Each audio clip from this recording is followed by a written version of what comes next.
Good morning, students. This is the extra class for your computer, and as you know that we have understand lesson number 7 Visual Basic 2008 part 2. In that part we have understand about Visual Basic Integrated Development Environment, that is called IDE, and what are the components of IDE like form window, property window, solution explorer, toolbox, code window. So we have understand that already, and this is the last part of this lesson, that is the part 3. So students, kindly keep your computer book during this class. Okay, so we will understand the theory part from the book, and we will understand more things about VB. And whenever your school will reopen, we will also perform its practical in the lab. Students, in this class today we are going to learn about developing a VB application. VB application means any project you want to build by using Visual Basic. That can be window based, that can be console based application. Okay, but in the basic we will understand about window based application that we are developing in the Visual Basic. So in window based application, you know that there is an IDE, and Visual Basic provide you a graphical user interface for creating such kind of application. So you have to create a form, you have to add controls to the form and set up their properties, and writing codes for the event, how to write code in the events, and how to execute VB projects, and how to save an open project. So let me understand these points one by one for developing a VB application step by step. So students, kindly see into page number 65 into your book, developing a VB application. Yes students, for developing a basic application of VB 2008, you have to follow some steps, like you have to firstly create your project, give your project name, title which you want, and you have to create forms and adding controls and set up their properties of the controls also. You can see in the screen, this is the form, and there is label, and there are two buttons, that is button 1 and button 2. I have not set any property for button 1 and button 2, so that's why I am not changing the title of button. You can select it and go to the properties window, and you can give your own name for buttons, and there is a label 1, that name you can see in the text, this is a form 1. Okay, you can write any kind of value in the text property for display a label or caption in the form. Okay students, by default, if you are adding any control in the form, then by default it's give a name like label 1, label 2, option 1, option 2, text box 1, text box 2, button 1, button 2, and so on. So you can define all the things for displaying their color, their foray color, their back color, their border style, their text value. So you can change all the things from this property window. Okay, you can see the property window, and after setting all the properties of control, you have to write code for various events of added controls and run the application. Suppose you have created a simple form for submitting the student detail, and after that you have to apply a button for submit. Then first of all you have to design your form, you have to add labels, you have to add text boxes, radio button, check boxes. All the things are available in the tools panel in the Visual Studio, and after that you have to write code for the button, because after submitting button, what will happen? Okay, your value will be stored in somewhere in the database, or your value will be passed to the other pages. So there will be some event after clicking on the submit button. So you have to firstly design your form, you have to set properties of the control, and finally you have to write codes for your events and add controls and run the application. So first of all, creating a form. When we start a new project in Visual Basic 2008, a blank form appears on the screen. If we are choosing the window application type project, a blank form will appear just like this. The by default name of this blank form will be the form 1. Okay, you can change this form name also. And to add more forms to our application, then we can click on the add new items. Add new items you can find in the this, whenever you right click on this, and there are some shortcuts to add new item and add window form button. On the standard toolbar you will find the option for adding a new window form. Okay, if you want to add more form to your project. And after creating a form, a blank form, you can design your form according to your requirement. Yes students, just like this is a button. If you click on this button icon and drag your mouse to the form, then this button will come into your form.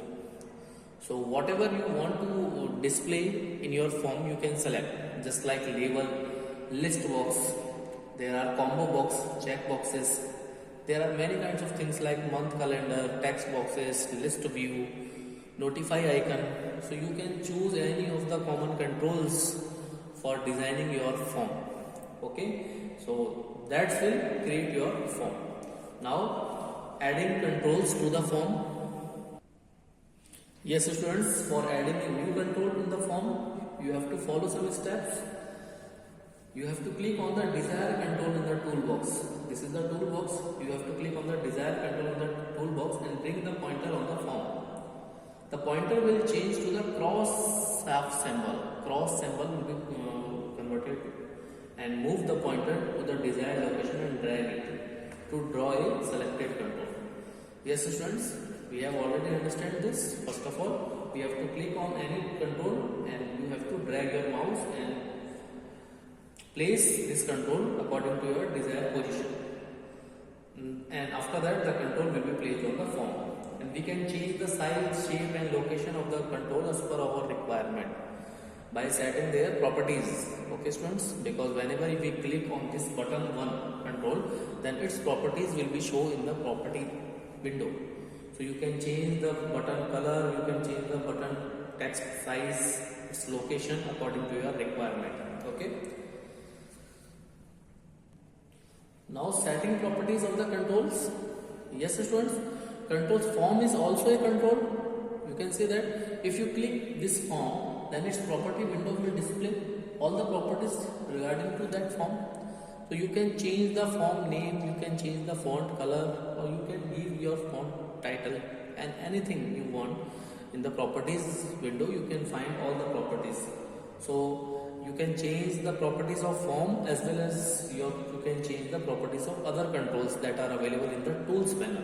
Okay, and for setting properties, you know that you have to firstly select the control in the form and you have to click the desired property in the property window, because whenever you click on any control, its properties will show in the properties window. And you can also change the values in the properties and set this and observe the change in the form. So whenever you will change the properties of any control, this will affect your control on the form. Okay. And students, after that there are some commonly used control like label, text box and command button.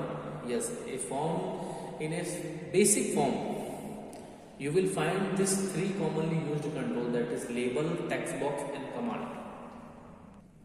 Just like that, this is a simple form that is created in Visual Basic.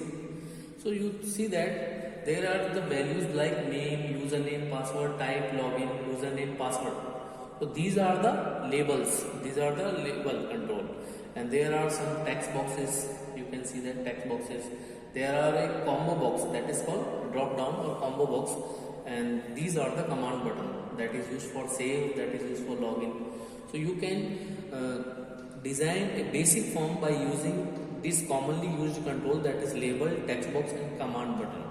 Whenever you create any form, you have to use at least these three controls into your form. Okay. Now writing codes for an event. Students, whenever we want to create event, means if suppose an example, if we taking, if we are filling the student information detail in an online form, and after that I will click on the submit button, then what will happen? If you want to store this value in the database, if you want to give these values to another form, then all the code must be right in the click event of that submit button. Okay students, so generally we use the click event for the button. You can see that there is a button on click event, and you can define any kind of code in that area. You need not to define these functions. These functions will automatically come whenever you want to write any code for an object or any control. You have to just double click on that. Suppose you have created a form, username, password, and after that you have created a button for login. And then whenever you double click on the login button, then you will find these functions automatically, and you can change this event from this drop down, that is event that is selected for click. So you can change these events. Okay, and after selecting the event according to your choice, you can write your code between these functions. Yes, and sub is used for closing the sub function, and class is used to close the class, because you know that there is a class and there is a function that is called the member function, that is private member of the class. This is public class and there is a private function. Okay, so you can write your code between these sections, and you can change any of the event just like that. Whenever you drop down the events, you can find there are many kinds of events like double click, like click, enter, drag over, drag leave, drag enter, drag drop. So you can change your event also. If you want to not provide the code on button click, you want that if a user will mouse over on submit button and your form will be submitted, then you can use this mouse over event.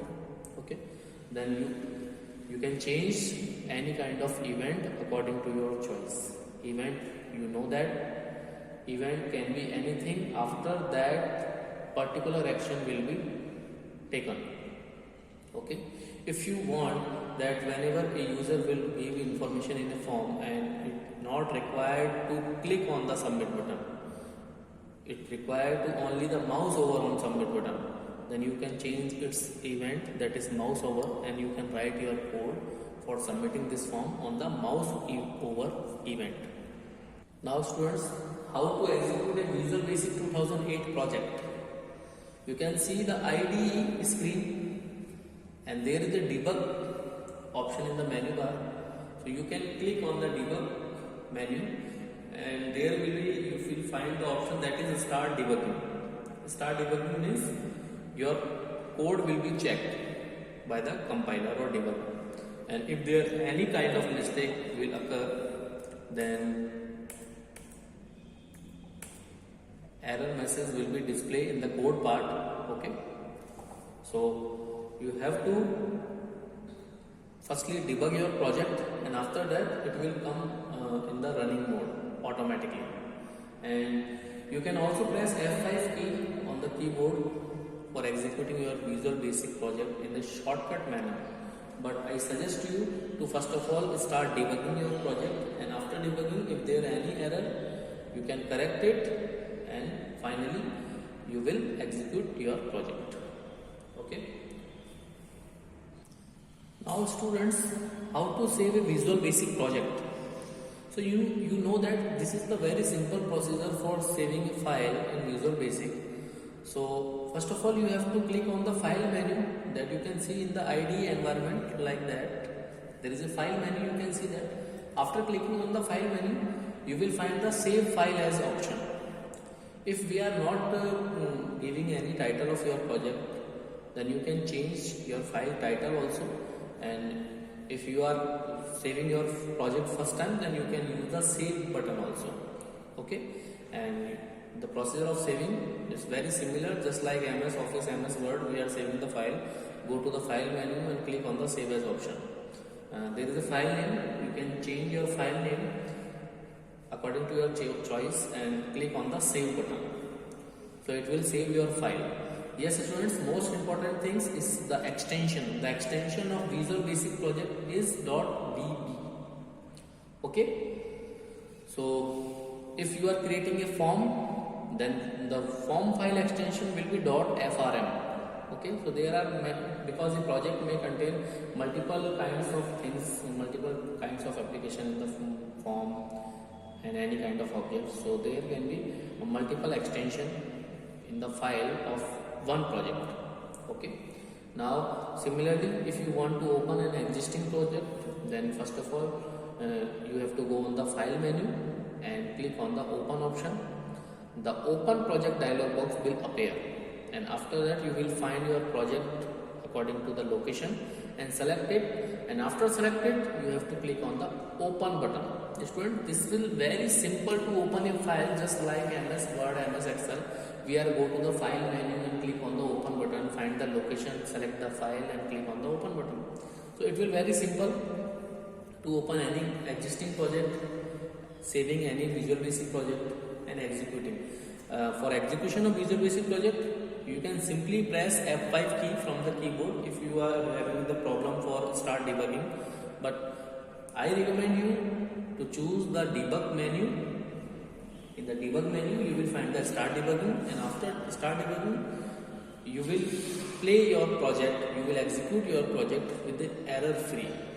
Okay, so this chapter is completed from my side. It's time to your homework. Students, kindly revise all explained points of today's class from your book. Okay, and you will perform its practical also whenever your school will reopen, because there are many students who have not completed their homework. So that's why I'm explaining you as much as the theory pattern. Okay, and kindly do question answer of this lesson. Yes, this chapter 7 has been completed from our side, so you have to do question answers of chapter 7 into your copy, and rest of the exercise you have to fill into your book, and I will provide you answer key of this chapter with this video, so you can do your written work from attached PDF. Okay, thanks for taking this class. Stay safe and healthy.